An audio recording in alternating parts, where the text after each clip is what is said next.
Huwag mong dungisan ng mga pekeng luhang iyan ang sahig ng ospital na ito, Felisa. You're a thief and you deserve to rot in jail.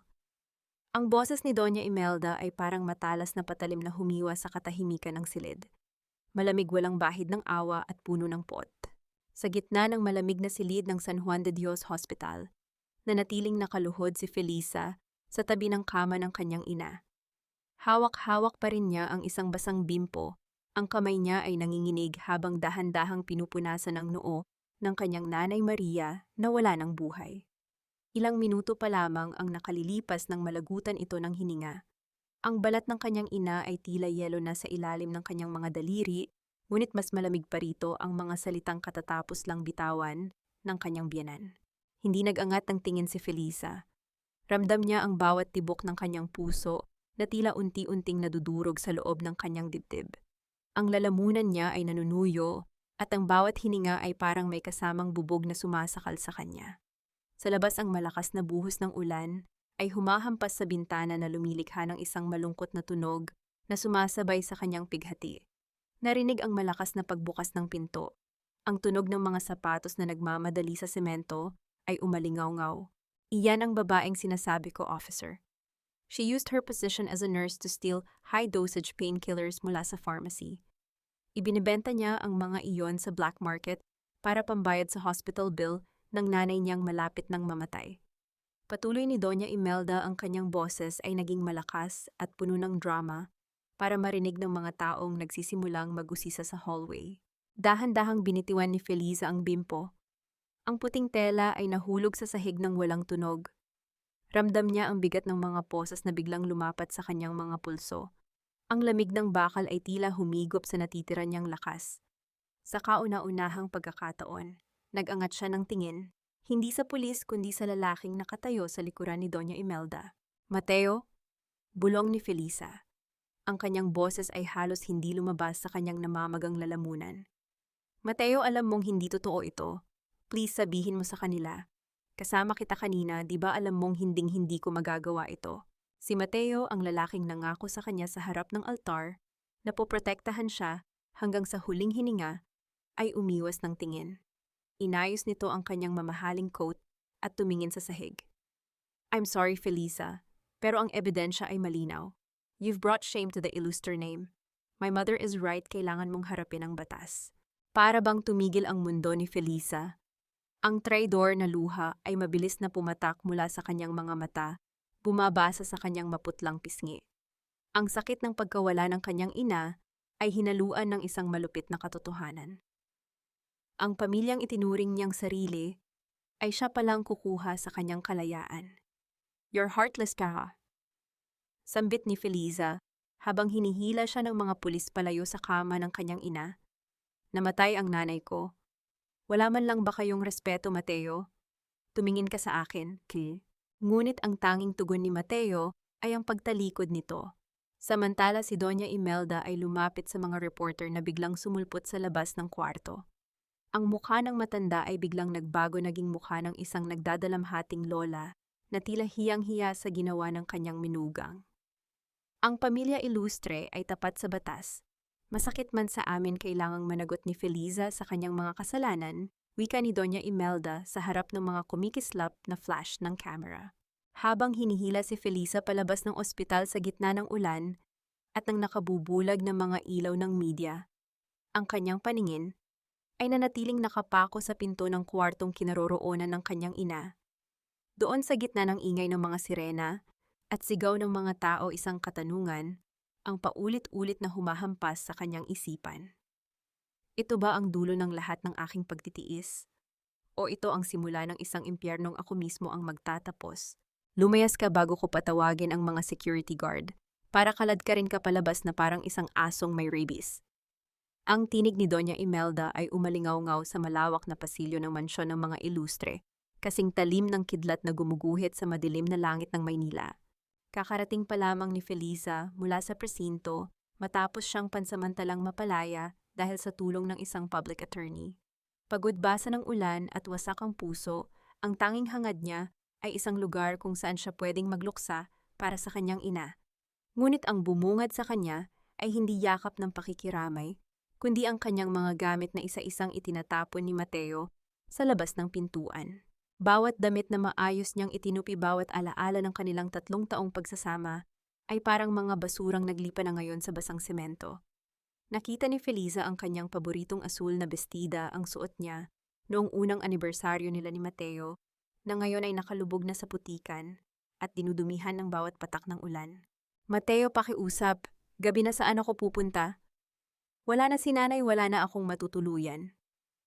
Pagmamakaawa ni Feliza, ang kanyang mga kamay ay nanginginig habang pilit niyang inaabot ang braso ng kanyang asawa.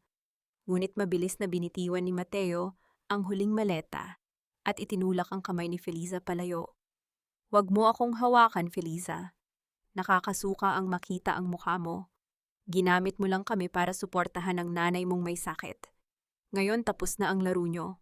Sa gilid lumapit si Sofia, ang kanyang M-Doway na noon ay tila isang anghel sa bait.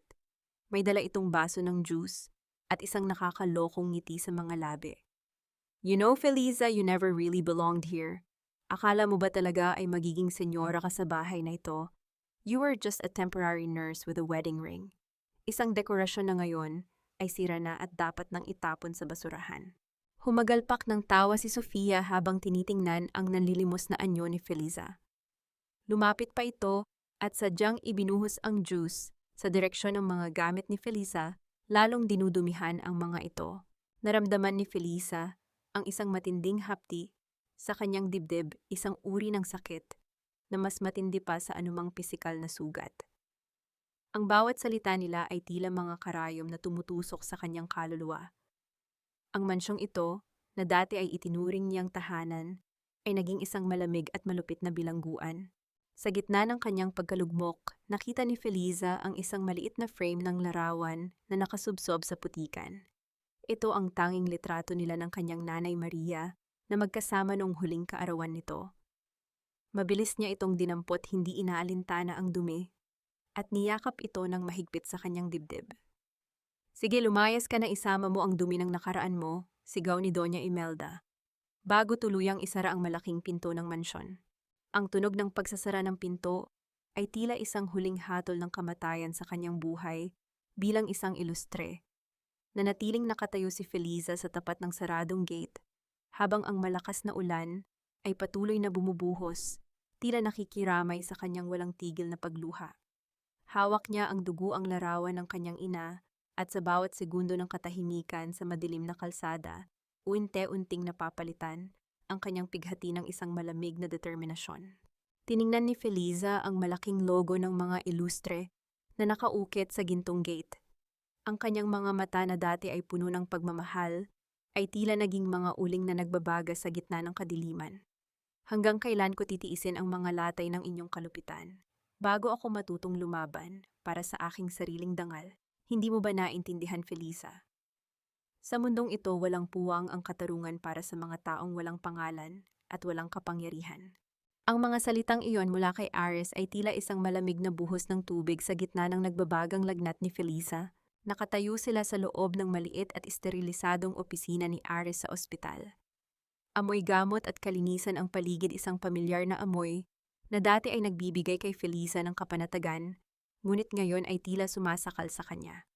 Hawak-hawak ni Feliza ang isang mainit na baso ng tsa na ibinigay ni Aris, ang kaisa-isang taong tinawagan niya, matapos siyang itapon sa kalsada na parang basura. Akala niya sa piling ng kanyang kababata, makakahanap siya ng santuwaryo. Aris, anong sinasabi mo? Nanginginig ang boses ni Feliza habang tinitingnan ang USB na nakapatong sa mesa. Nandyan ang lahat. Ang mga peking pirma ni Doña Imelda, ang mga dokumento ng fund embezzlement. Iyan ang magliligtas sa akin. Yan ang magpapatunay na hindi ako nagnakaw ng gamot. Huminga ng malalim si Aris at dahan-dahang inayos ang kanyang salamin. Ang kanyang mga mata na dati ay puno ng malasakit tuwing tinitingnan si Feliza, noong mga bata pa sila ay tila naging 2 piraso ng matigas na marmol. The USB is empty, Feliza. I checked it. Marahil ay nasira ito o sadyang wala talagang laman, malamig na tugon ni Aris. At sa tingin mo ba sa timbang ng pangalan ng mga ilustre pakikinggan ng korte, ang isang yarsang may bahid na ang record, huwag kang maging desperada. Nanigas ang buong katawan ni Felisa. Ramdam niya ang mabilis na pagtibok ng kanyang puso. Bawat pintig ay nagdadala ng hapdi sa kanyang dibdib. Dahan-dahan niyang ibinaba ang baso ng tsaa sa mesa. Narinig ang mahinang tunog ng pagtama ng seramika sa kahoy, isang tunog na tila hudyat ng pagkabasag ng huli niyang pag-asa. Empty, impossible. I saw the files before I left the mansion, bulong ni Felisa. Tumingin siya ng diretso sa mga mata ni Aris, at doon niya nakita ang isang bagay na nagpabagsak sa kanyang mundo, ang isang bagong gintong pluma sa bulsa ng coat ni Aris, na may nakaukit na letrang I, isang simbolo ng pamilya ilustre. Isang mapait na ngiti ang sumilay sa mga labi ni Felisa. Magkano, Aris, magkano ang halaga ng pagkakaibigan natin? O baka dapat kong itanong, anong posisyon ang kapalit ng pagtatraidor mo sa akin? Hindi sumagot si Aris, ngunit ang kanyang pananahimik ay kasing lakas ng isang kumpirmasyon. Sa labas ng pinto narinig ang mahinang katok at ang boses ng isang sekretarya na bumabati kay Aris bilang direktor. Congratulations, Director Aris, madiin at puno ng pait na sabi ni Felisa. Ngayon ko lang nalaman na ang halik ni Judas ay hindi pala laging pisikal. Minsan ito ay nasa anyo ng isang baso ng tsaa at mga huwad na pangako ng tulong. Tumayo ng tuwid si Felisa kahit na ang kanyang mga tuhod ay parang jelo sa lambot. Tinalikuran niya ang lalaking itinuring niyang kapatid nang hindi man lang lumuluha sa harap nito. Ngunit sa bigat ng bawat hakbang niya palabas ng opisina, ramdam niya ang unti-unting pagguho ng kanyang pagkatao. Wala na siyang pamilya, wala na siyang tahanan, at ngayon wala na rin siyang kaisa-isang kaibigan. Habang naglalakad siya sa mahabang pasilyo ng ospital, ang bawat anino sa pader ay tila tumatawa sa kanyang kamangmangan. Sa kanyang isipan isang malupit na katotohanan ang naitanim. Kung ang lahat ay handa akong ibenta para sa kanilang sariling kapakanan, may halaga pa ba ang manatiling mabuti sa isang mundong pinatatakbo ng mga halimaw? Ano, Felisa, akala mo ba ay makakatakas ka sa kahihiyan? Live na live tayo ngayon para makita ng buong mundo ang mukha ng isang yarsang magnanakaw. Ang matinis na boses ni Marichu ay mas masakit pa sa hagupit ng hangin at ulan na dumadapo sa balat ni Felisa.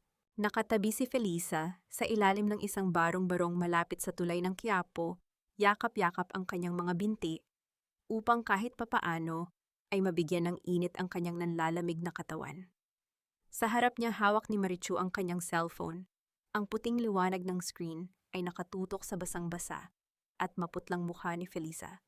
Ang mga komento sa livestream ay mabilis na umaakyat mga salitang tulad ng makapal ang mukha, mamatay tao, at bagay sa kanya iyan, mga hatol ng taumbayan na hindi man lang alam ang tunay na kwento. Naalala ni Felisa kung paano niya binibigyan si Marichu ng libreng bitamina at gamot noon para sa kanyang mga anak. Tuwing walang pambili ng pagkain ng kapitbahay si Felisa, ang laging nakabukas ang palad. Ngunit ngayon sa bawat tawa at pangungutya ni Marichu para sa kanyang mga viewers, tila binubura ng bawat segundo ang lahat ng kabutihang ipinakita ni Felisa sa nakaraan. Please Marichu, tama na. Bulong ni Felisa, ang kanyang mga labi ay nanginginig sa ginaw. Ang kanyang tiyan ay humihilab sa gutom, ngunit ang mas matinding hapdi ay ang pakiramdam na para siyang isang sugatang hayop na pinapanood ng lahat habang unt-unting nauubusan ng buhay. Huwag kang mag-inarte. Masarap bang matulog sa kalsada matapos kang mamuhay na parang reyna sa mansyon? Muling sigaw ni Marichu bago siya itinulak dahilan upang mapaupo si Felisa sa putikan. Sa gitna ng kadiliman at ng ingay ng ulan, isang pares ng matitinding ilaw mula sa isang sasakyan ang biglang tumama sa kanila. Narinig ang marahang paghinto ng isang mamahaling itim na kotse sa gilid ng kalsada. Ang tubig sa kalsada ay tumansik ng dahan-dahan sa paghinto nito na tila isang hudyat ng pagdating ng isang makapangyarihang nilalang. Bumukas ang pinto ng sasakyan at isang babaeng nakasuot ng itim na trench coat ang bumaba. Hawak nito ang isang mamahaling payong na tila hindi tinatablan ng hangin. Bawat hakbang ng kanyang suot na stiletto sa basang semento ay nagbibigay ng kakaibang awtoridad, isang tunog na nagpatahimik maging kay Marichu. Umalis ka na bago ko pa ipatawag ang mga tauhan ko para kumpiskahin ang cellphone mo, malamig na sabi ng babae kay Marichu. Ang kanyang boses ay walang emosyon ngunit puno ng banta. Dahil sa takot, mabilis na tumakbo palayo si Marichu habang bitbit ang kanyang livestream. Lumapit ang babae kay Felisa at itinapat ang payong sa kanya, hinaharangan ang malamig na ulan. Tumingin si Felisa pa itaas at nakita ang isang mukha na tila inukit mula sa seryosong sining maganda matikas. Ngunit ang mga mata ay may bakas ng matandang sugat. "Sino ho kayo?" tanong ni Felisa sa pagitan ng kanyang mga hikbi. "Ako si Lucrecia," sagot nito. Hindi siya nag-alok ng kamay para tulungan siyang tumayo. Sa halip, tinitigan niya si Felisa ng diretso sa mga mata. "Narito ako dahil pareho tayo ng kaaway. At narito ako para bigyan ka ng pagpipilian. Gusto mo bang manatiling nakalubog sa putikang ito habang pinagtatawanan ng mga ilustre? O gusto mong tumayo at bawiin ang lahat ng kinuha nila sa iyo?" Napatitig si Felisa sa babaeng nasa harap niya. Ramdam niya ang bigat ng desisyong kailangan niyang gawin. Ang kanyang buong pagkatao ay pagod na, ngunit sa loob ng kanyang nanlalamig na dibdib, ang maliit na mitya ng galit ay muling nagliwanag sa tulong ng mga salita ni Lucrecia. "Bakit niyo ako tutulungan? Ano ang kapalit?" tanong ni Felisa.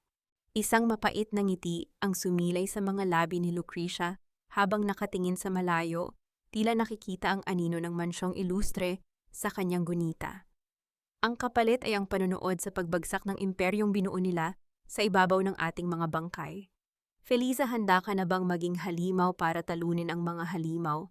Nanatiling nakaluhod si Felisa sa putikan, ngunit sa pagkakataong ito hindi na siya nakatingin sa lupa. Ang kanyang mga mata ay unti-unting nagkaroon ng panibagong talim, isang talim na kasing itim ng gabi.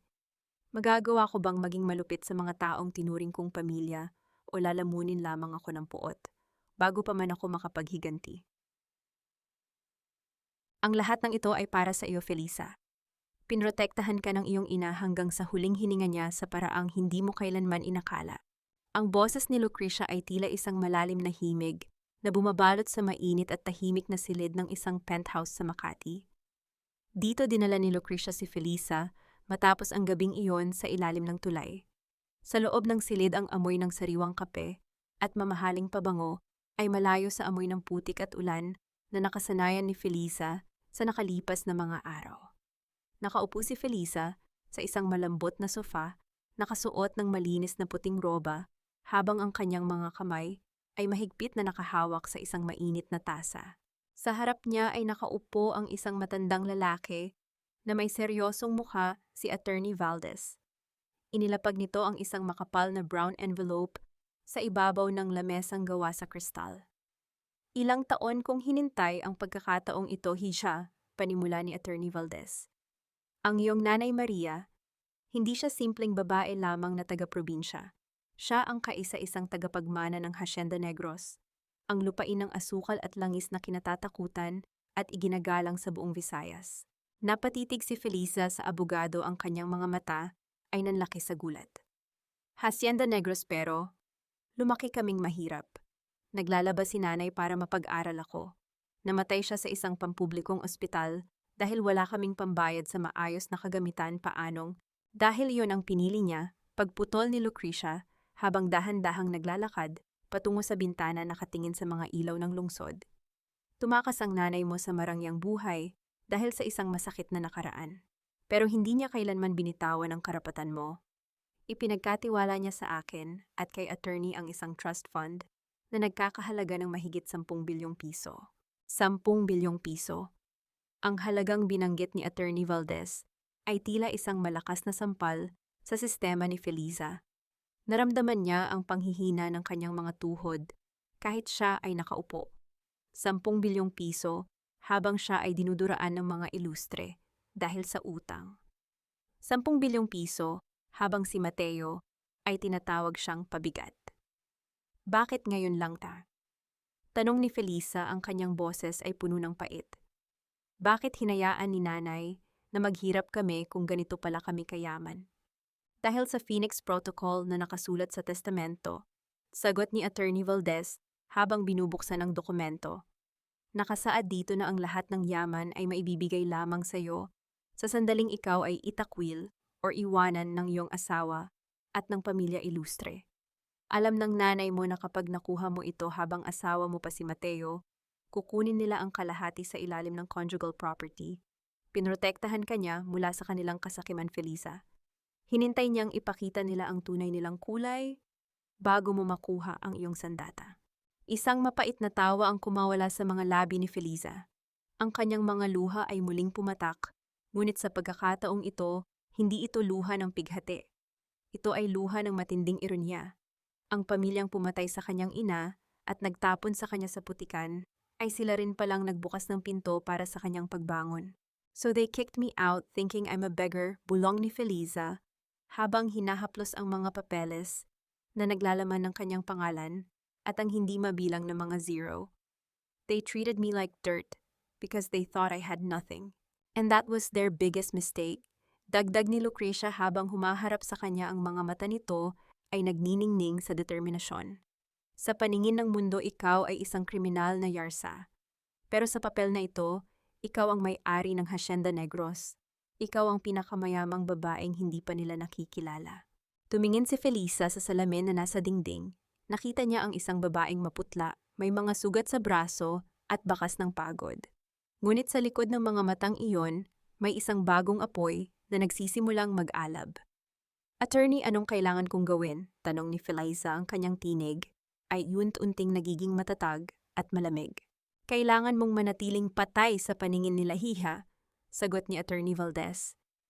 Huwag kang magpapakita, huwag kang gagawa ng ingay. Hahayaan nating isipin nila na ikaw ay nagdurusa sa gutom habang dahan-dahan nating kinukuha ang bawat hibla ng kanilang yaman sa ilalim ng isang lihim na pangalan. Hinawakan ni Felisa ang gintong pluma na iniabot ni Attorney Valdez.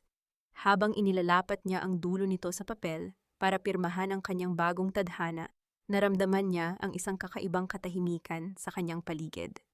Ang bawat tibok ng kanyang puso ay tila isang tambol na naghuhudyat ng digmaan.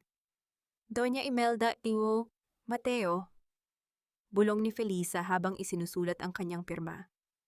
Hayaan niyo akong ipakita sa inyo kung gaano kamahal ang halaga ng bawat luhang pumatak mula sa aking mga mata.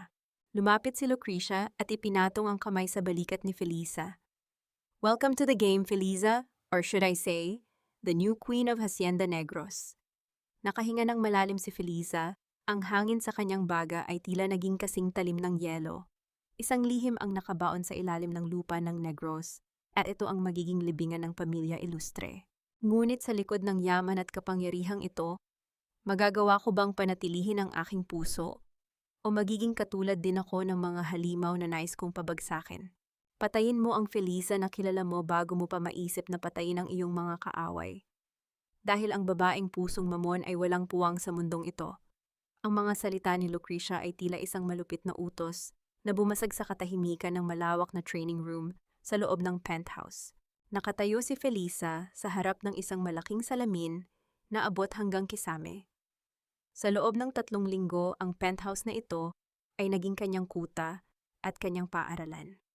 Wala siyang ibang ginawa, kundi ang pag-aralan, ang bawat galaw, bawat kumpas ng kamay, at bawat tono ng pananalita na nararapat sa isang reyna ng Hacienda Negros. Sa tabi niya, si Lucrecia ay nagsisilbing isang mahigpit na guro, tinitiyak na ang bawat bakas ng pagiging Yarsa ay mabubura sa kanyang pagkatao. Dahan-dahang itinaas ni Felisa ang kanyang mga kamay. Hawak niya ang isang matalas na gunting. Ang kanyang mahaba at itim na buhok, ang buhok na madalas haplusin ni Mateo noong gabi ng kanilang kasal, ang buhok na sinasabi nitong simbolo ng kanyang pagiging tunay na Filipina, ay nakalaylay sa kanyang balikat. Narinig ang marahang tunog ng pagtalim ng bakal sa bawat hibla ng buhok na nalalaglag sa sahig. Walang imik si Felisa habang pinapanood ang kanyang dating sarili na unti-unting naglalaho. Ang bawat gupit ay tila isang pagpunit sa mga alaala ng kanyang pagiging martir.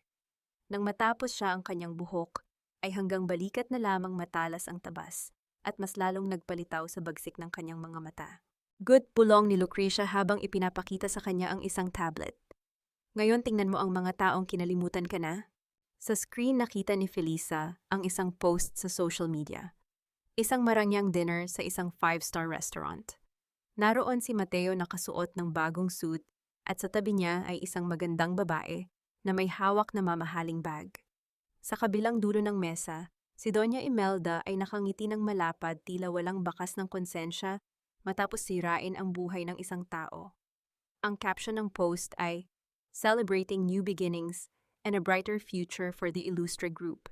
Naramdaman ni Felisa ang isang pamilyar na hapdi sa kanyang lalamunan, ang uri ng sakit na dati ay nagpapaluha sa kanya. Ngunit sa pagkakataong ito, hindi niya hinayaang pumatak ang luha. Sa halip hinawakan niya ang gilid ng lamesa nang napakahigpit hanggang sa mamuti ang kanyang mga daliri. Ang kanyang hininga ay naging mabagal at kontrolado, tila isang mga ngaso na naghihintay ng tamang oras. Habang iniisip nila na ikaw ay namamatay sa gutom, sa kung saang eskinita sila naman ay nagpapakasasa sa perang ninakaw nila sa mga foundation. Muling udyok ni Lucrecia, ang boses nito ay puno ng lason. "Nakikita mo ba, Felisa? Wala silang pakialam kung nabubuhay ka pa o hindi." "Nakikita ko, Lucrecia," sagot ni Felisa. Ang kanyang boses ay hindi na nanginginig. Ito ay naging malamig kasing lamig ng marmol na sahig na kanyang tinituntungan. "Nakikita ko ang lahat." Kinuha ni Felisa ang isang mamahaling pluma at nagsimulang magsanay ng kanyang bagong pirma sa isang piraso ng papel. Noong una ang kanyang kamay ay nanginginig pa, hindi dahil sa takot, kundi dahil sa bigat ng kapangyarihang hawak niya ngayon. Bawat kurit ng tinta sa papel ay tila isang pangako ng paghihiganti. Isang golden moment ang nabuo nang mapansin niyang ang kanyang pirma ay hindi na mukhang pirma ng isang simpleng nurse, kundi isang markang kayang bumali ng mga negosyo at buhay. Tumayo siya nang tuwid ang kanyang likod ay tila isang kawayan na hindi na muling mababali ng anumang unos. Tumingin siya muli sa salamin at hindi na niya nakita ang Felisa na umiiyak sa ilalim ng tulay. Ang nasa harap niya ngayon ay isang estranghero, isang babaeng handang lumaban, isang babaeng walang ititira para sa mga ilustre. Handa na ang Maria Clara Trust, wika ni Lucrecia. Bukas magsisimula na tayong bumili ng kanilang mga utang. Magsisimula na tayong higpitan ang lubid sa kanilang mga leeg. Huminga ng malalim si Felisa, ang bawat dulo ng kanyang bagong gupit na buhok ay tila humahaplos sa kanyang leeg bilang paalala. Isang katanungan ang nagmula sa kaibuturan ng kanyang isipan. Isang tanong na magiging gabay niya sa mga susunod na araw. Kailan kaya darating ang araw na ang kanilang mga ngiti ay mapapalitan ng mga pagsusumamo at magagawa ko bang tumalikod kapag narinig ko na ang kanilang mga pagtangis? Ang bawat pirma mo rito, Felisa, ay isang pako sa kabaong reputation ng mga ilustre. Sigurado ka na ba? Off my main line. Ang tanong ni Attorney Valdez ay naging hudyat ng isang panibagong simula sa loob ng tahimik na silid. Ang tanging maririnig sa paligid ay ang mahinang pag-ugong ng aircon at ang marahang paghinga ni Felisa. Nakalatag sa malaking lamesa ang mga dokumentong nagpapatunay ng paglilipat ng mga utang na kinuha ni Doña Imelda mula sa mga songback sa Parañaque at mga pautang sa bangko na ginamit nilang sangla ang kanilang mga lupain. Dahan-dahang kinuha ni Felisa ang gintong pluma. Ramdam niya ang lamig ng bakal nito sa kanyang mga daliri, isang paalala na ang kapangyarihang hawak niya ngayon ay kasing talim ng isang kutsilyo. Sa kanyang isipan nagbalik ang imahe ng kanyang ina na namatay sa gitna ng kapabayaan, at ang mukha ni Mateo na tumalikod sa kanya sa gitna ng ulan. Lahat ng luhang pumatak mula sa mga mata ko noon, attorney, ay may katumbas na halaga ngayon, sagot ni Felisa. Ang kanyang boses ay kalmado ngunit may lalim ng isang dagat na naghahanda para sa isang tsunami. Gawin nating Maria Clara Trust ang may-ari ng kanilang mga pangarap. Isang mabilis na galaw ng kamay ang naganap. Ang tinta ay dumikit sa papel, bumubuo ng isang pirma na magiging sumpa para sa mga ilustre. Sa sandaling iyon, ang Maria Clara Trust ay hindi na lamang isang pangalan sa papel. Ito ay naging isang buhay na anino na susunod sa bawat hakbang ng kanyang mga kaaway. Samantala sa loob ng mansyon ng mga ilustre, hindi mapakali si Doña Imelda. Hawak niya ang isang baso ng mamahaling alak, ngunit ang kanyang mga kamay ay nanginginig.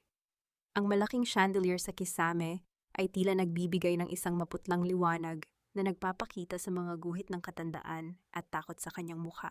Mateo, narinig mo ba ang balita?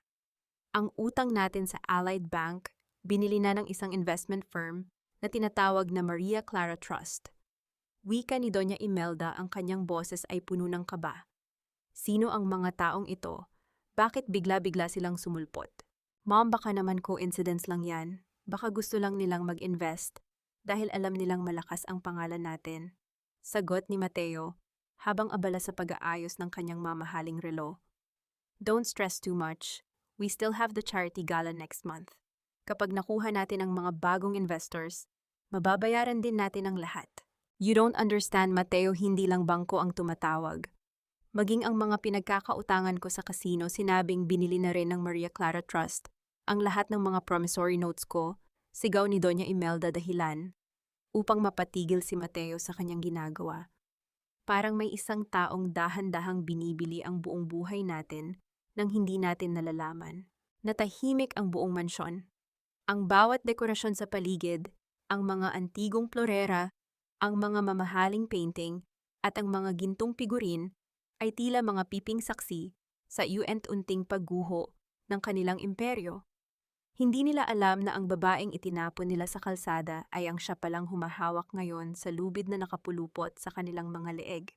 Isang golden moment ang nabuo nang makuha ni Felisa ang unang report mula sa kanyang mga tauhan. Nakita niya ang listahan ng mga ari-arian ng mga ilustre na ngayon ay nasa ilalim na ng kanyang kontrol. Isang maliit na ngiti ang sumilay sa kanyang mga labi habang tinitingnan niya ang isang lumang litrato ni Mateo. Sa halip na galit ang naramdaman niya, ay isang malalim na awa-awa para sa mga taong ang tanging kayamanan ay ang kanilang mga kasinungalingan. Magsisimula na ang laro, Mateo. Bulong ni Felisa sa hangin habang nakatingin sa labas ng bintana. Sana ay handa kayong mawalan ng lahat dahil kinuha niyo na ang lahat sa akin. Isang marahang katok sa pinto ang nagpabalik sa kanyang diwa. Pumasok ang isang tauhan at inilapag ang isang pulang sobre sa lamesa. Ma'am, handa na ho ang liham para kay Doña Imelda. Ipadadala na po ba natin ito sa kanilang mansyon pa? Hindi pa't sagot ni Felisa, ang kanyang mga mata ay nagniningning sa ilalim ng dilim ng silid. Hahayaan ko muna silang matulog ng mahimbing ngayong gabi. Ang pinakamasakit na gising ay ang gising sa katotohanang wala ka nang babalikang tahanan. Huminga ng malalim si Felisa, ramdam ang bigat ng bawat segundong lumilipas. Ang hangin sa penthouse ay tila naging kasing talim ng yelo at sa kanyang puso ang bawat pintig ay isang hakbang patungo sa huling paghuhukom. Magagawa ko bang manatiling matatag kapag nakita ko na ang kanilang mga luha o muli bang lalamunin ng awa ang aking pusong pilit kong pinatitigas? Ang dila mo ang pinakamatalim mong sandata, Marichu. Gamitin mo ito para sa akin at sisiguraduhin kong hindi na muling magugutom ang iyong mga anak. Ang mga salitang ito mula kay Felisa ay tila isang mahiyaing bulong na nagpatahimik sa ingay ng isang maliit at madilim na silid sa loob ng isang abandonadong bodega sa Quiapo. Nakaupo si Marichu sa isang lumang silya, nanginginig ang mga kamay habang nakatitig sa babaeng nasa harap niya.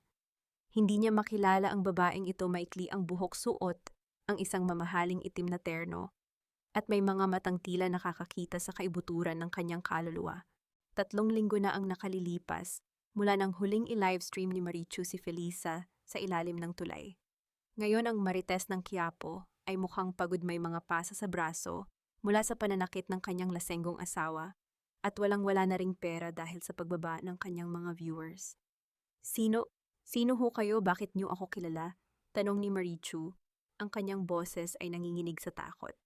Dahan-dahang lumapit si Felisa at inilapag ang isang makapal na bundle ng pera sa ibabaw ng lamesa. Ang tunog ng pagbagsak ng pera ay tila isang musika sa pandinig ni Marichu, isang tunog na nagpapalimot sa lahat ng kanyang takot. Hindi na mahalaga kung sino ako, sagot ni Felisa sa isang malamig at kontroladong tono. Ang mahalaga ay ang trabahong gagawin mo. Gusto kong i-livestream mo ang katotohanan tungkol sa mga ilustre. Gusto kong ibulgar mo ang kanilang mga utang, ang kanilang mga peking foundation, at ang bawat dumi na itinatago nila sa likod ng kanilang mga mansion. Pero malakas ang pamilya ilustre. Maaari nila akong ipakulong, kaba ni Marichu, habang ang kanyang mga mata ay hindi maalis sa tumpok ng pera. Hindi ka nila mahahawakan dahil nasa ilalim ka ng proteksyon ng Maria Clara Trust. Wika ni Felisa habang iniaabot ang isang tablet na naglalaman ng mga bank statements at lihim na transaction ni Doña Imelda. Gamitin mo ang iyong talento sa paggawa ng kwento, Marichu. Ngunit sa pagkakataong ito, ang bawat salitang bibitawan mo ay dapat may katotohanan. Isang golden moment ang nabuo nang mapansin ni Felisa ang pagbabago sa mukha ni Marichu. Ang takot ay unti-unting napalitan ng isang mapanganib na ningning sa mga mata. Ito ang katangian ng mga taong tulad ni Marichu, ang kakayahang pumatay ng reputasyon gamit lamang ang mga salita. Nagsimula ang plano ng gabing iyon. Sa loob ng mansyon ng mga ilustre, habang naghahanda si Sofia para sa isang party, biglang nag-notify ang kanyang cellphone. Isang live stream mula sa sikat na account ni Marichu ang naging viral sa loob lamang ng ilang minuto.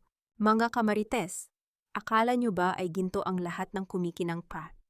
Panimula ni Marichu sa screen, ang kanyang boses ay puno ng pait at panunuya.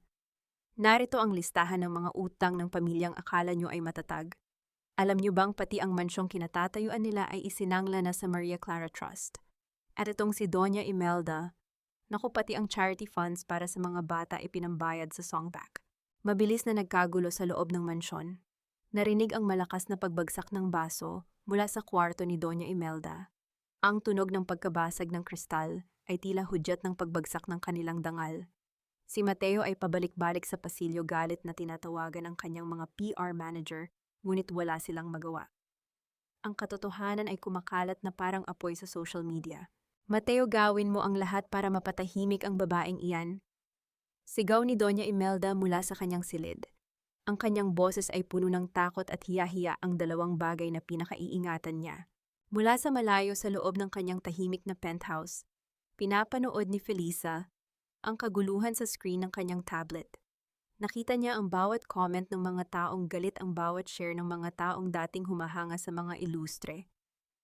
Ang bawat heart at wow react ay tila mga bala na tumatama sa pader ng mansyong dati niyang tinitirhan.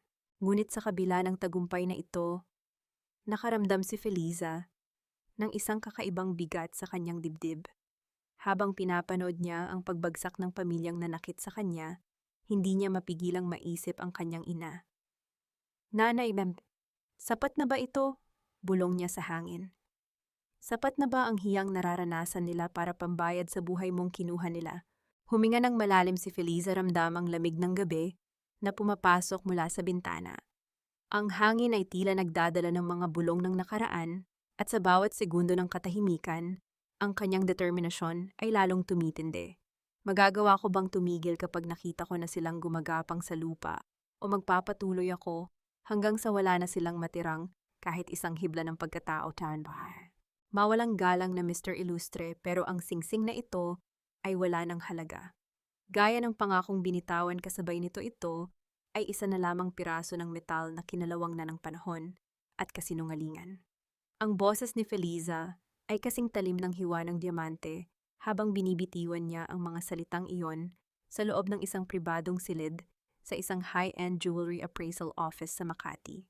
Nakatayo si Mateo sa harap ng lamesa, bakas sa kanyang mukha, ang pagod at ang puyat mula sa sunod-sunod na gabi ng pakikipag-away sa kanyang ina at ang pag-iwas sa mga reporter. Ang kanyang dating maayos na hitsura ay unti-unting napapalitan ng itsura ng isang taong desperado.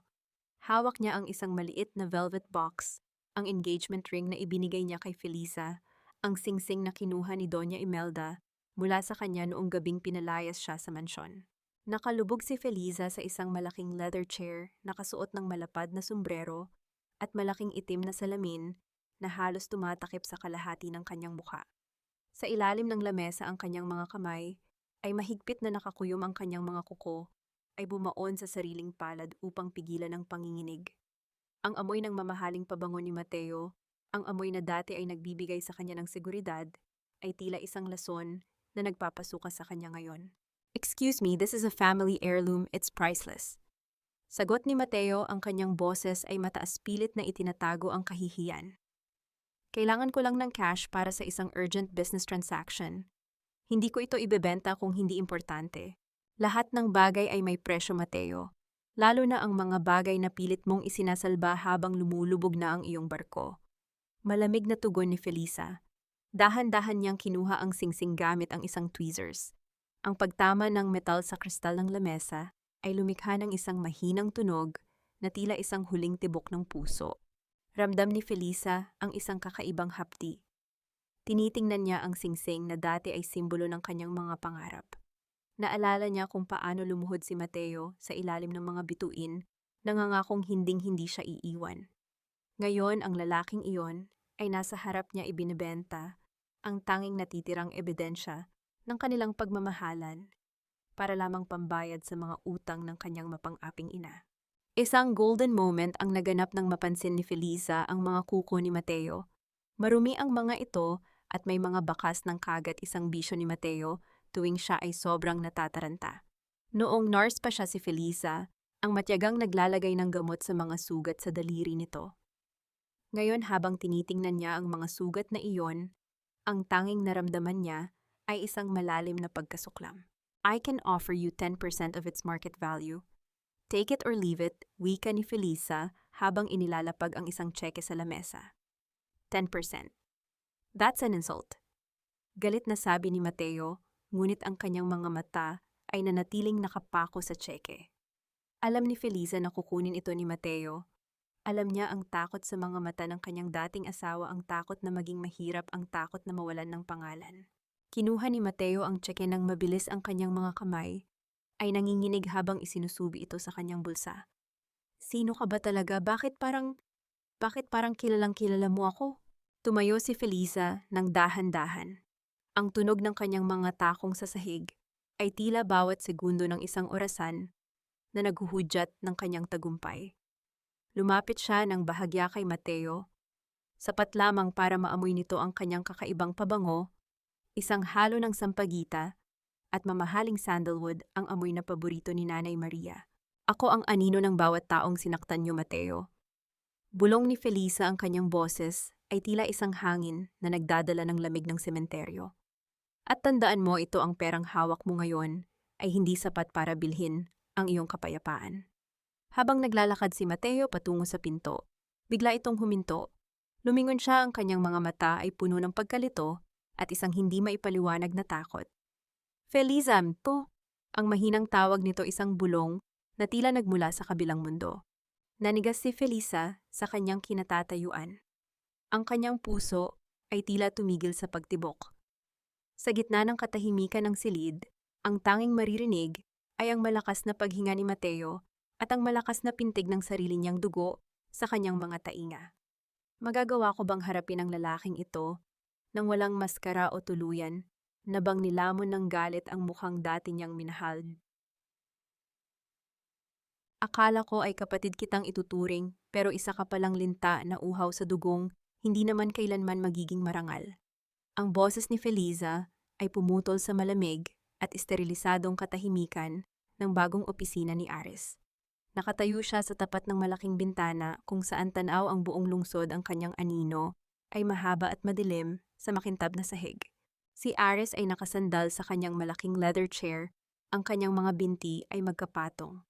Sa likod niya nakasabit ang isang sertipiko ng Director of Medical Services. Ngunit sa kabila ng marangyang paligid, ang kanyang mga mata ay nanatiling mailap, tila isang magnanakaw na natatakot mahuli sa gitna ng kanyang pagpapakasasa. Felisa, let's be realistic. Panimula ni Ares, ang kanyang tono ay puno ng gaslighting at huwad na simpatya.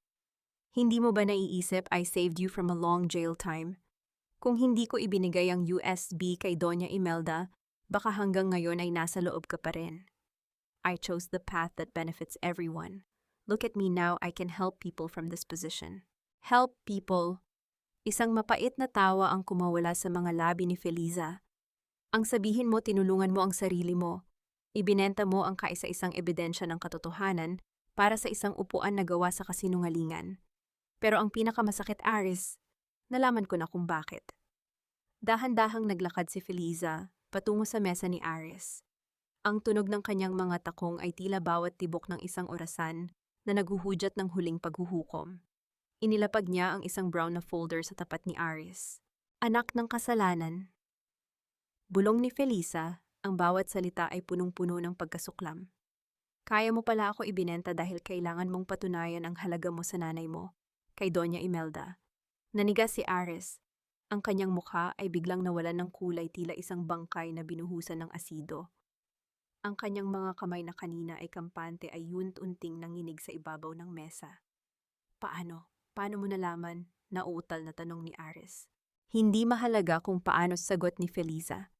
Ang mahalaga ay ang katotohanang ikaw ay bunga ng isang lihim na nakaraan na pilit itinatago ni Doña Imelda bago siya pumasok sa pamilya Ilustre. Ikaw ang kanyang dirty little secret heiress. At akala mo ba sa pagtatraidor mo sa akin ay tatanggapin ka na niya bilang tunay na anak? Hinding-hindi ka magiging sapat para sa isang babaeng tanging sarili lamang ang minamahal. Isang golden moment ang naganap ng mapansin ni Feliza.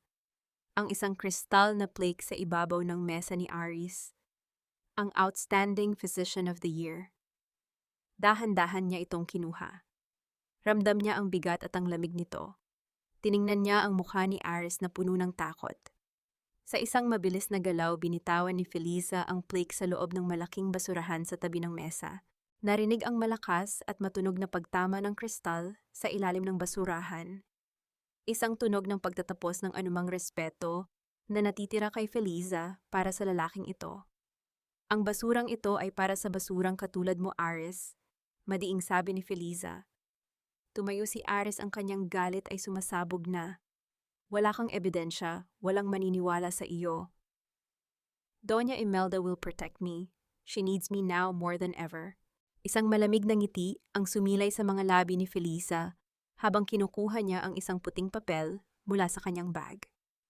Ebidensya ito, ang DNA results na nagpapatunay ng ugnayan niyo. At alam mo ba kung anong mangyayari kapag nalaman ng buong pamilya Ilustre na ang kanilang pinagkakatiwalaang doktor ay ang lihim na anak ng kanilang matriarch mula sa isang iskandalosong nakaraan? Lumapit si Feliza sa mukha ni Aris sapat na para maramdaman nito ang kanyang bawat paghinga. Ibibigay ko sa iyo ang huling pagkakataon, Aris. Ibigay mo sa akin ang access sa lahat ng account ni Doña Imelda na pinamamahalaan mo o bukas ng umaga ang balitang ito ang magiging pambungad sa lahat ng dyaryo at social media sa Pilipinas. Natahimik ang buong silid. Ang tanging maririnig ay ang mabilis at mabigat na paghinga ni Aris habang nakatitig sa papel na hawak ni Feliza. Ang kanyang buong mundo ay tila isang kastilyong buhangin na unti-unting tinatangay ng alon. Magagawa ba ni Aris na muling itraidor ang kanyang ina para sa sariling kaligtasan? O mananatili siyang tapat sa isang babaeng? Kailanman ay hindi siya kinilala. Bakit? Hindi niyo pwedeng gawin ito. This house is the heart of the Ilustre family. Hindi niyo pwedeng silyuhan ang pintong ito dahil lamang sa ilang pirasong papel. Ang matinis na sigaw ni Doña Imelda ay umalingaw-ngaw sa malawak na hardin ng mansyon, ngunit tanging ang malamig na hangin ng hapon ang sumagot sa kanya. Nakatayo sa harap ng malaking gintong gate ang isang sheriff at 3 opisyal mula sa bangko, bitbit ang mga dokumentong may selyo ng korte. Sa likod nila isang pangkat ng mga manggagawa ang nagsisimulang magkabit ng mahahabang kadena sa gate. Ang tunog ng pagtama ng mabigat na bakal sa semento ay tila bawat pako na ibinabaon sa kabaong ng dangal ng mga Ilustre. I'm sorry, Madam, pero ang Maria Clara Trust, na ang may-ari ng property na ito, malamig na pahayag ng sheriff habang ipinapakita ang foreclosure notice. Mayroon na lamang kayong 1 oras para kunin ang inyong mga personal na gamit. Pagkatapos nito, ang buong mansyon ay isasara na sa ilalim ng kustodya ng bagong may-ari. Sa loob ng mansyon, ang kaguluhan ay hindi mailarawan. Si Sofia ay mabilis na nagtatakbo sa bawat silid, pilit na isinisiksik sa kanyang mga mamahaling maleta ang mga alahas designer bags at kahit ang mga mamahaling dekorasyon na gawa sa pilak. Mateo, do something, we can't live in a hotel like commoners. Hysterical na sigaw ni Sofia habang kinakaladkad ang isang maletang halos hindi na maisara. Kasalanan mo ito. Kung hindi ka naging mahina, hindi tayo aabot sa ganito. Si Mateo ay nakaupo lamang sa gitna ng ingranding hagdanan, ang kanyang mga kamay ay nakahawak sa kanyang ulo. Ang kanyang paboritong portrait, ang painting, kung saan mukha siyang isang hari ng industriya, ay ibinaba na ng mga tauhan ng bangko at nilagyan ng sticker na Property of Maria Clara Trust. Ramdam niya ang bawat tibok ng kanyang puso na puno ng takot at pagsisisi. Tumahimik ka, Sofia! Bulyaw ni Mateo, ang kanyang boses ay basag at puno ng desperasyon. Where's Mom? We need to call the lawyers. Sa labas sa gitna ng init ng hapon, nakatayo si Doña Imelda sa tapat ng kanyang paboritong fountain. Ang tubig na dati ay sumisimbolo sa kanyang walang hanggang yaman, ay tumigil na sa pag-agos, nagiiwan lamang ng isang malungkot at stagnant na amoy. Doon nakita niya si Mang Celso, ang matandang guard na tinanggal niya noon dahil lamang sa pagbibigay nito ng pagkain kay Felisa. Isang golden moment ang nabuo nang lumapit si Mang Celso kay Doña Imelda. Hindi para mangutya kundi para ibigay ang isang maliit na susi na naiwan sa guardhouse. Sa likod ni Mang Celso nakaparada ang isang itim na SUV na may madilim na salamin. Hindi alam ni Doña Imelda, ngunit sa loob ng sasakyang iyon nakatingin sa kanya si Felisa. Mula sa loob ng sasakyan, pinagmamasdan ni Felisa ang bawat pagbagsak ng balikat ni Doña Imelda. Nakita niya ang pagtulo ng luha ng matanda, mga luhang hindi dahil sa pagsisisi, kundi dahil sa hiyang nararanasan nito sa harap ng mga usisero sa Forbes Park. Nanay, nakikita mo ba sila? Bulong ni Felisa, habang hinahaplos ang suot niyang locket na may larawan ng kanyang ina. Ang bahay na itinayo nila sa ibabaw ng iyong paghihirap ay binabuy ko na ngayon. Dahan-dahang ibinaba ni Felisa ang salamin ng sasakyan, sapat lamang para maramdaman ang init ng labas. Nakita niya si Mateo na lumalabas ng pinto, bitbit ang isang lumang bag at nakayuko ang ulo. Ang lalaking dati ay tinitingala niya ay mukhang isang basang sisiyo na nawalan ng pugad. Nang mapansin ni Mateo ang itim na SUV, bigla itong napatigil. Ang kanyang mga mata ay nanlaki nang makita niya ang pamilyar na hugis ng mukha sa likod ng madilim na salamin. Felisa, ang pabulong na tawag ni Mateo, ang kanyang mga paa ay kusang humakbang patungo sa sasakyan. Ngunit bago pa siya makalapit, mabilis na itinaas ni Felisa ang salamin. Ang tunog ng pagsara ng bintana ay tila isang huling pinto na ipinid sa mukha ni Mateo. Narinig ang marahang pag-ungol ng makina ng sasakyan habang dahan-dahan itong umaalis, iniiwan ang mga ilustre na nakatayo sa gitna ng kalsada kasama ang kanilang mga maleta at ang kanilang wasak na dangal. Habang papalayo ang sasakyan, tiningnan ni Felisa sa side mirror ang kanyang dating tahanan. Nakita niya ang sheriff na inilalagay ang malaking signage na foreclosed sa gitna ng gate. Ito pa lang ang simula, Mateo, sambit ni Felisa sa katahimikan ng sasakyan. Ang pagkawala ng bahay ay madaling gamutin. Pero ang pagkawala ng inyong kaluluwa, iyan ang hinding-hindi nyo na mababawi. Isang katanungan ang naiwan sa isipan ni Felisa habang binabaybay nila ang daan patungo sa kanyang bagong opisina. Sapat na ba ang makita silang walang matirhan o kailangan ko ring siguraduhin na wala na silang mapupuntahan kahit sa kabilang buhay trampehan?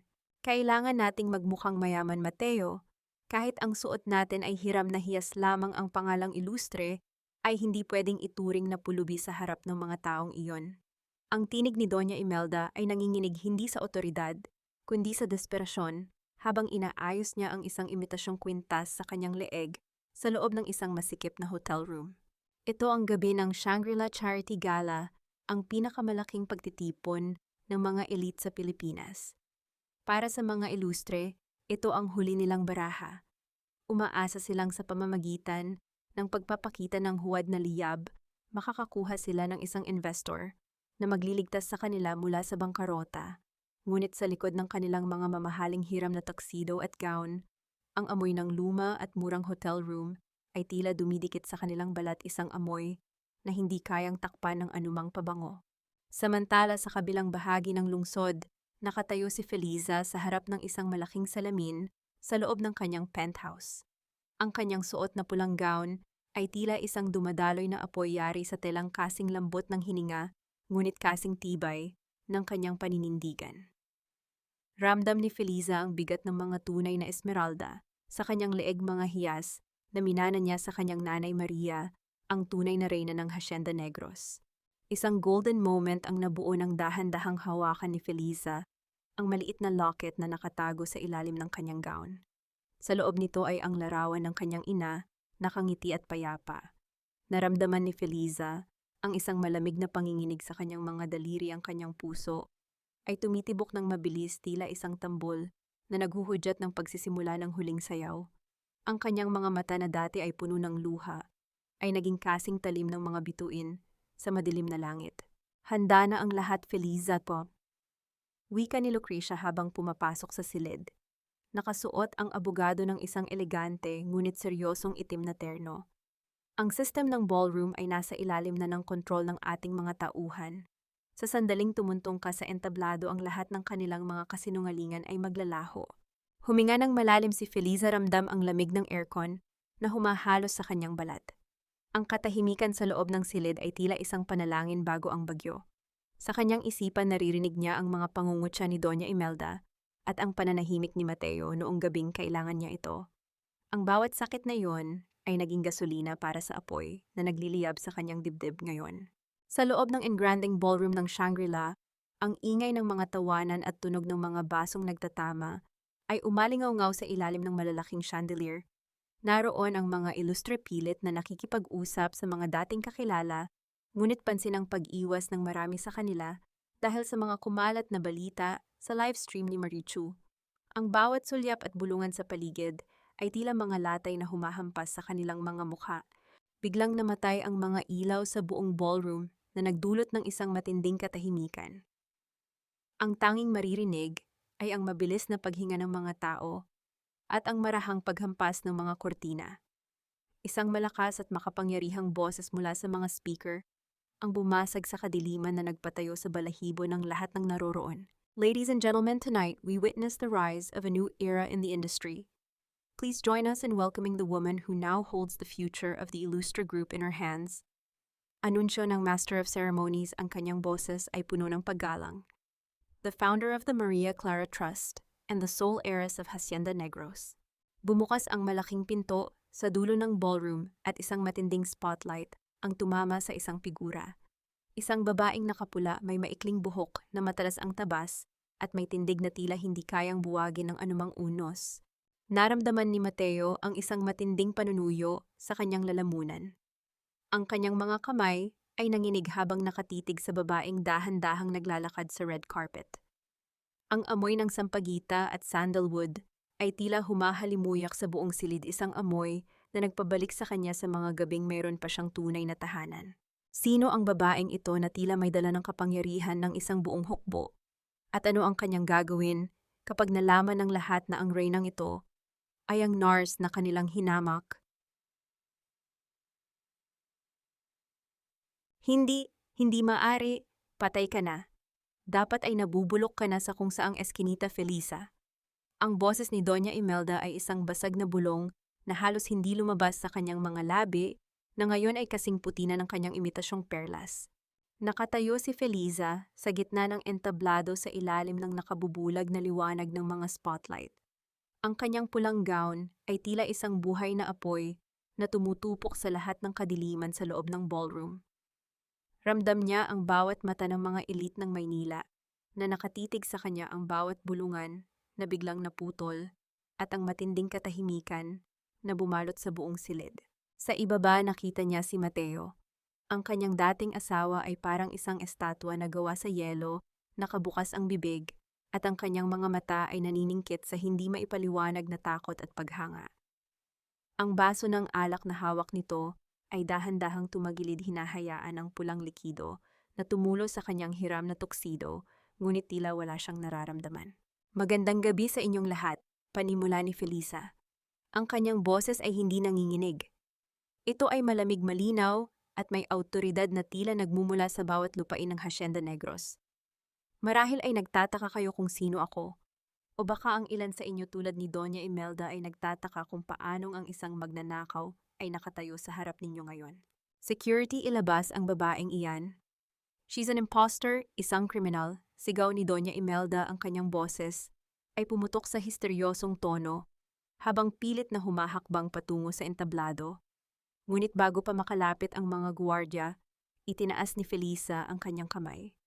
Isang golden moment ang nabuo nang biglang magbago ang kulay ng malaking screen sa likod ni Feliza.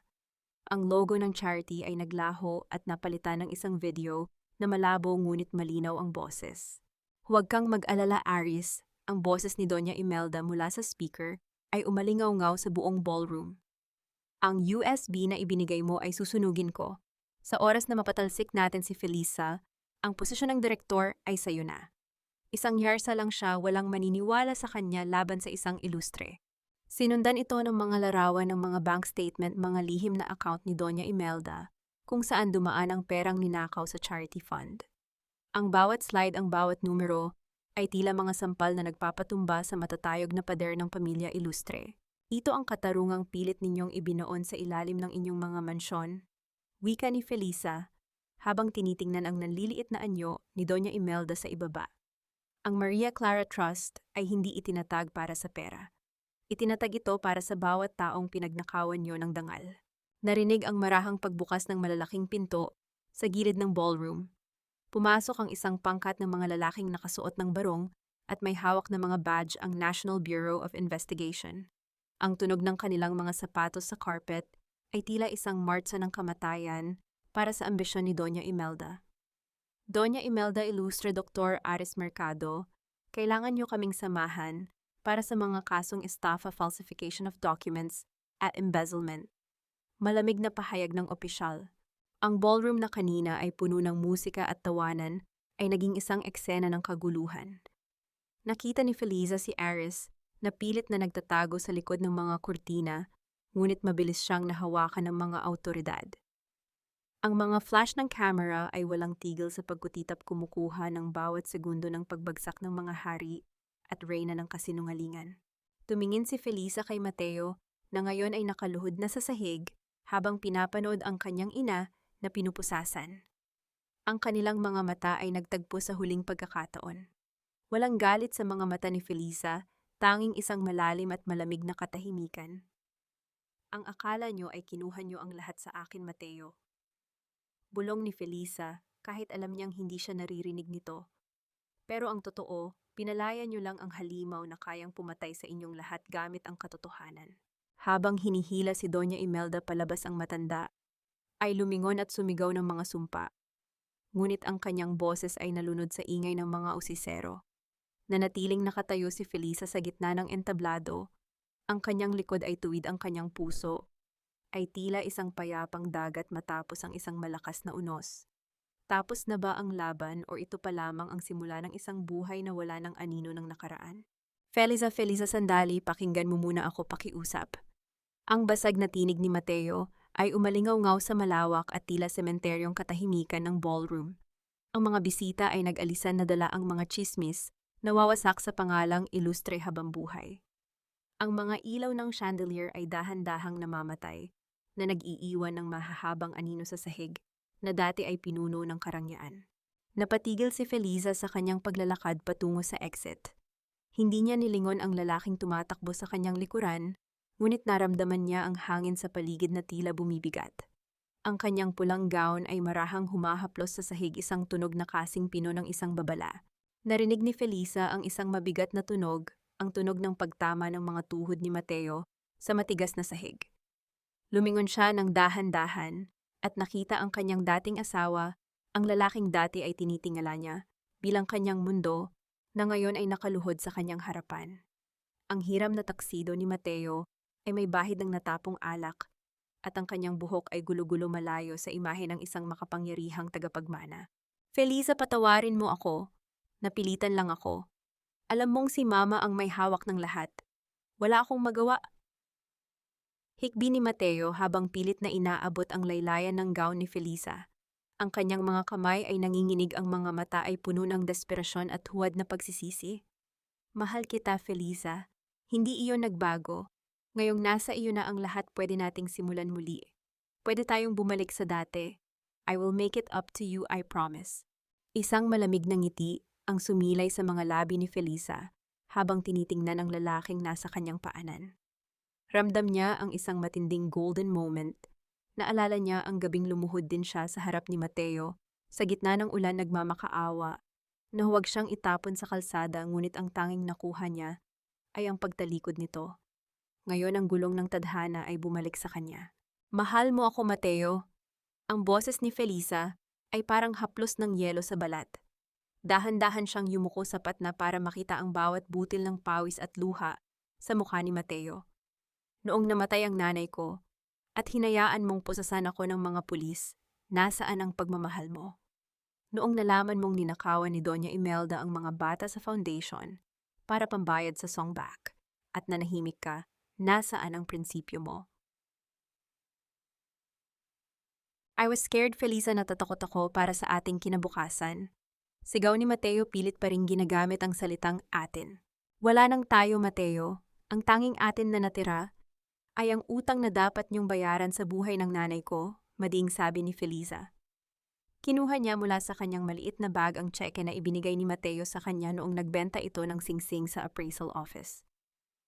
Heto ang 10% ng halaga ng singsing na kinalimutan mong ibinigay mo sa akin bilang tanda ng pag-ibig. Itabi mo iyan, kakailanganin mo yan para sa pambayad ng abogado ng nanay mo, o baka para sa susunod mong kakainin kapag naubos na ang lahat. Binitiwan ni Felisa ang tseke. Ang puting papel ay dahan-dahang lumipad pababa hanggang sa lumapag ito sa putikan na galing sa sapatos ni Mateo. Ang tunog ng pagtama ng papel sa dumi ay tila isang huling sampal sa mukha ng pamilya ilustre. Felisa, please don't leave me like this. You're a nurse, you're supposed to be kind. Bakit ka naging ganito kalupit? Ang huling hirit ni Mateo, pilit pa ring ginagamit ang kanyang kabaitan laban sa kanya. Ang nurse na kilala mo ay namatay na kasabay ng kanyang ina sa ilalim ng ulan, Mateo. Malamig na tugon ni Felisa habang tumatayo ng tuwid. Ang nasa harap mo ngayon ay ang babaeng nilikha nyo, ang babaeng marunong nang sumingil sa bawat utang na loob na kailanman ay hindi nyo binayaran. Tinalikuran ni Felisa si Mateo nang walang pag-aalinlangan. Ang tunog ng kanyang mga takong sa marmol na sahig ay tila bawat huling pintig ng kanilang nakaraan. Habang naglalakad siya patungo sa pintuan ng ballroom, narinig niya ang mahinang paghagulgol ni Mateo, isang tunog ng isang taong nawalan na ng lahat. Hindi dahil sa malas, kundi dahil sa sarili niyang karuwagan. Lumabas si Felisa sa sulyap ng mga reporter, ngunit hindi na siya tumigil para sa mga flash ng camera. Ang hangin sa labas ng Shangri-La ay sariwa at malaya. Tumingin siya sa madilim na langit ng Maynila at sa unang pagkakataon sa loob ng mahabang panahon, nakaramdam siya ng tunay na katahimikan. Tapos na ang paniningil. Pero ang tanong na bumabagabag sa kanyang isipan, sa pagkuha ko ng hustisya, nahanap ko na ba ang kapayapaang ipinangako ko sa aking sarili? O ang puso ko ay naging kasing tigas na rin ng mga hiyas na suot ko ngayon, tamapapa? Ang simoy ng hangin sa Hacienda Negros ay may dalang amoy ng basang lupa at matamis na asukal, isang samyo na tila humahalos sa kaluluwa ni Felisa tuwing umaga. Nakatayo siya sa beranda ng lumang mansyon ng kanyang ina na ngayon ay muling binuhay at pinuno ng mga bulaklak na sampagita. Ang sikat ng araw ay dahan-dahang sumisipot sa pagitan ng mga bundok, nagbibigay ng gintong liwanag sa malawak na lupain na dati ay tila isang malayong pangarap lamang. Lumipas na ang 1 taon mula ng gabing gumuho ang mundo ng mga ilustre. Ang bawat balita mula sa Maynila ay tila mga piping alaala na lamang. Nabalitaan niya ang hatol na habambuhay na pagkabilanggo para kay Doña Imelda dahil sa dami ng mga kasong isinampalaban dito. Si Aris naman ay nawalan ng lisensya at kasalukuyan ding nagbabayad sa loob ng rehas. Malayo sa karangyaang pilit niyang ninakaw. At si Mateo, ayon sa mga huling balita, si Mateo ay palaboy-laboy, isang lalaking kinakain ng sariling pagsisisi at kahihiyan, walang matuluyan at walang matakbuhan. Dahan-dahang hinaplos ni Felisa ang kanyang braso. Wala na ang mga sugat ng nakaraan, ngunit ang mga pilat sa kanyang puso ay nanatili hindi bilang tanda ng sakit, kundi bilang patunay ng kanyang katatagan. Isang golden moment ang nabuo nang lumapit sa kanya ang isang batang babae, ang anak ng isa sa mga manggagawa sa hasyenda, at iniabot sa kanya ang isang sariwang rosas. Salamat, Hija, bulong ni Felisa habang nakangiti. Ang nangiting iyon ay hindi napilit. Ito ay isang ngiti ng isang taong nahanap na ang kanyang tunay na tahanan. Inialay ni Felisa ang araw na ito para sa pagbubukas ng Maria Clara Sanctuary, isang sentro para sa mga kababaihang biktima ng pang-aabuso at kawalan ng katarungan. Sa bawat pader ng gusaling iyon, nakaukit ang pangalan ng kanyang nanay Maria. Ang katarungang ipinaglaban niya ay hindi lamang para sa kanyang sarili, kundi para sa bawat babaeng sinabihan na sila ay walang kwenta. Handa na ang lahat para sa programa Felisa. Wika ni Lucrecia habang lumalapit ang kanyang mukha ay mas maaliwalas na ngayon. Maraming naghihintay sa iyo, maraming naghihintay na marinig ang iyong kwento. Huminga ng malalim si Felisa, ramdamang kapayapaang bumabalot sa kanyang buong pagkatao.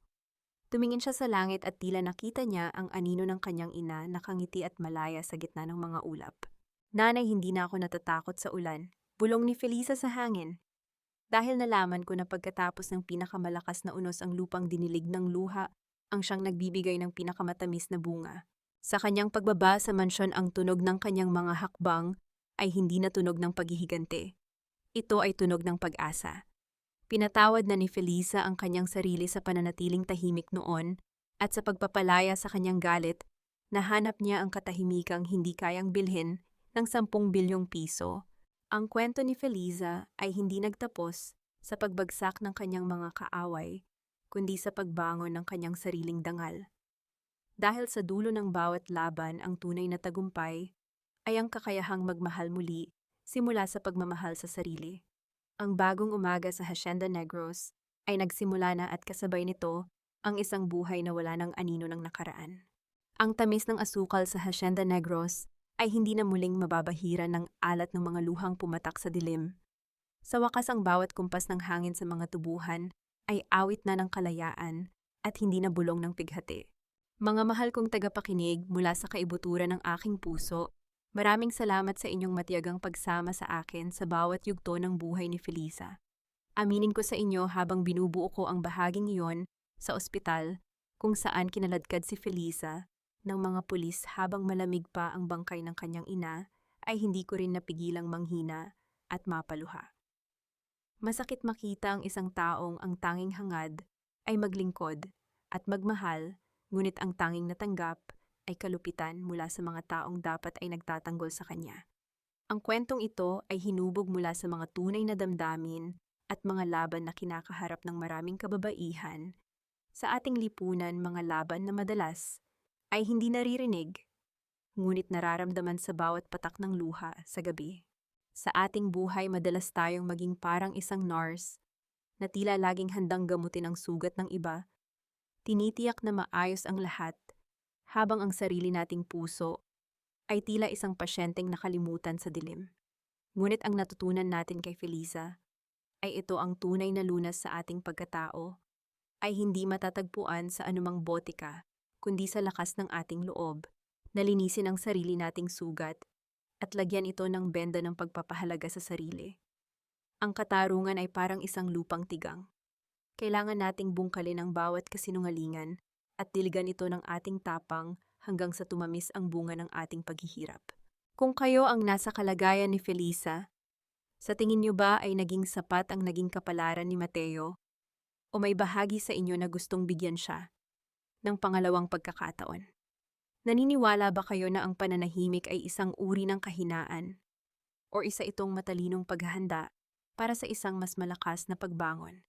Habang tinatapos natin ang audio na ito, nasaan kaya kayo ngayon? Marahil ay abala sa pag-aayos ng bahay, nagluluto para sa pamilya, o baka naman ay nagpapahinga sa gitna ng traffic. Ikwento nyo naman sa akin sa comments kung anong bahagi ng kwento ang pinakatumago sa inyong puso. Gusto ko kayong marinig dahil dito, bawat boses ay mahalaga at bawat karanasan ay may puwang. Huwag nyo ring kalimutang i-like at i-share ang ating kwento para maging inspirasyon sa iba pang mga reyna na kasalukuyan pang nakikipaglaban sa kanilang sariling mga unos. Sana ay baunin nyo ang kapayapaan ni Felisa sa inyong pagtulog at sa inyong pagharap sa bagong umaga. Tandaan nyo, kahit gaano kalalim ang putik na ipahid sa inyo ng mundo, kayo ang may hawak ng kapangyarihang maglinis ng inyong sariling dangal. Hanggang sa muli nating pagkikita sa susunod na kwento ng pag-asa. Manatiling matatag at laging piliin ang inyong sariling katahimikan. Turing ng kwento ang lihim ng Hacienda Negros. Ang paniningil ng dangal. Paalala: ang lahat ng mga character at sitwasyon sa kwentong ito ay katang-isip lamang na nilikha para sa layuning magbigay aliw at maghatid ng positibong mensahe.